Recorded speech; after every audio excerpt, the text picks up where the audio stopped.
The Faroe Islands are often called the land of maybe, because here, almost everything exists in uncertainty. The weather may change in the next second.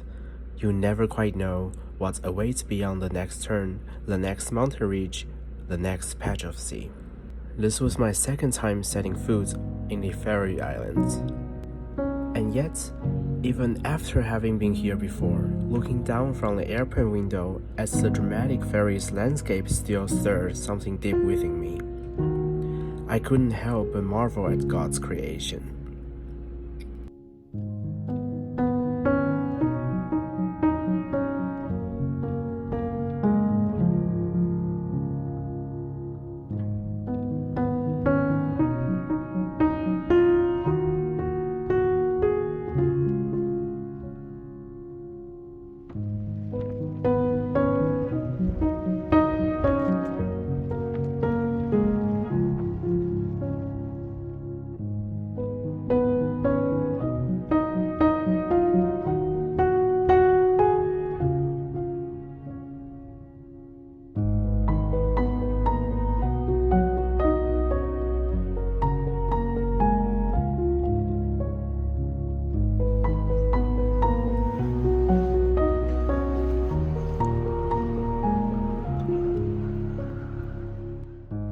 Faroe Islands remains cold in May.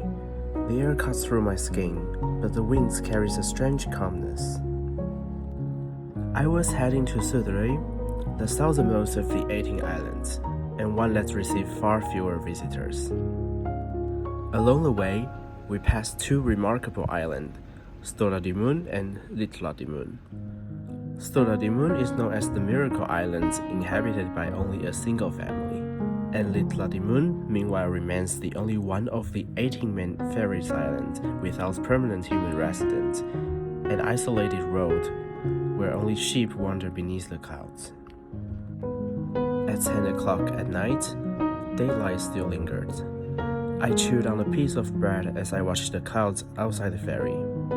Clouds brushes the horizon in shades of red, orange, yellow, blue, and violet. The sea traced a silver line behind the ship. A few seabirds drifted beside the ferry before vanishing into the sky above Litla-Dímun. And somewhere between the sea and the fading light, loneliness quietly settled within me. A loneliness that felt as though the immensity of the universe and the grandeur of the world were pressing against my chest, as if knowing that life at this very moment was free, yet still clenching my jaw, tightening every muscle, unable to simply surrender and let myself drift. And maybe, unfortunately, I have fallen deeply in love with this suffocating kind of solitude.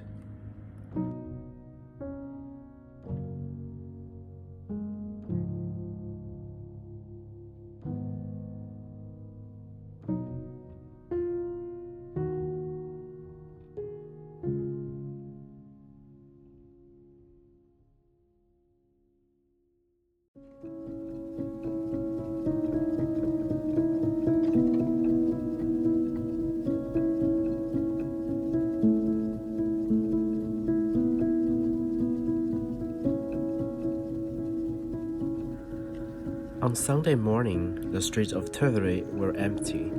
The clouds that had brought days of rain had quietly disappeared, as if they had only been joking. Sunlight spilled freely across the town, across rooftops covered in grass. Puffs of clouds tumbled through the sky like acrobats, casting shadows placed upon the mountains across the bay.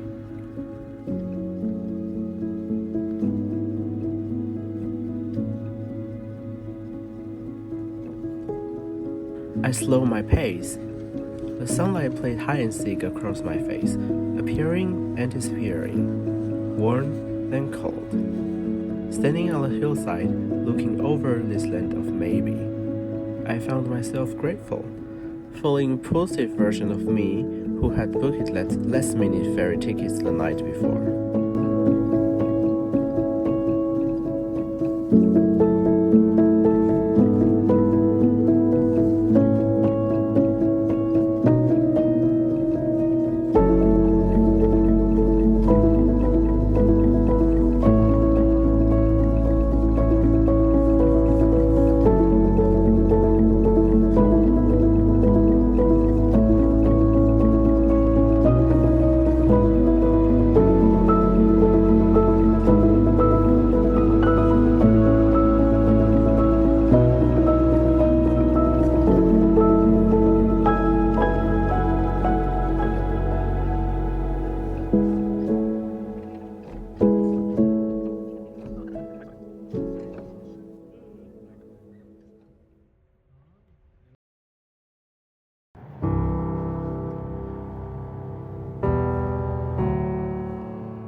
One of the places I had longed to visit most on Suðuroy was the church in Fámjin.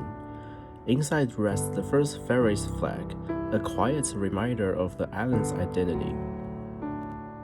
Fámjin itself is a lovely village. The church stands between the mountains and the sea breeze without extravagance. It does not attempt to dominate the landscape. Instead, it humbly becomes part of it. Its roof, clad in overlapping gray slate tiles, looks as though it has wrapped itself in the waves of the North Atlantic Ocean.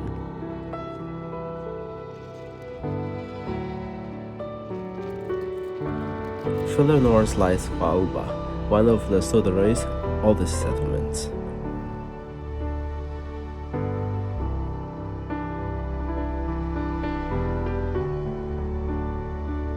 In the Faroe Islands, the end of a grassy field does not always lead to another road. Sometimes it simply falls away into a deep blue ocean. Standing in front of North Bataya, I realized that my smallness was not something to fear. The understanding that I was merely passing through, while the sea and the basalt cliffs had stood watch here for centuries. In the Faroe Islands, there are more sheep than people, and mountains are quieter than words. Maybe the Faroese romance is simply being willing to sit beside someone on a gently warmed hillside until the fog rolls in, holding each other close, watching the sheep slowly nibble away at the evening light.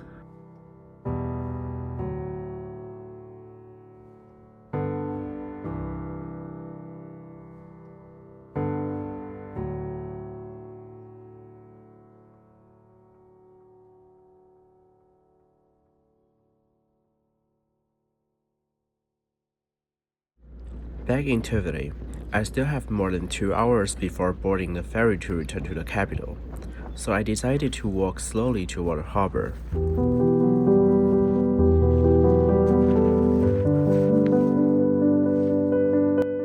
The bay was astonishingly still. Colorful houses rested beneath the mountains. The distant ridges felt both vast and intimate.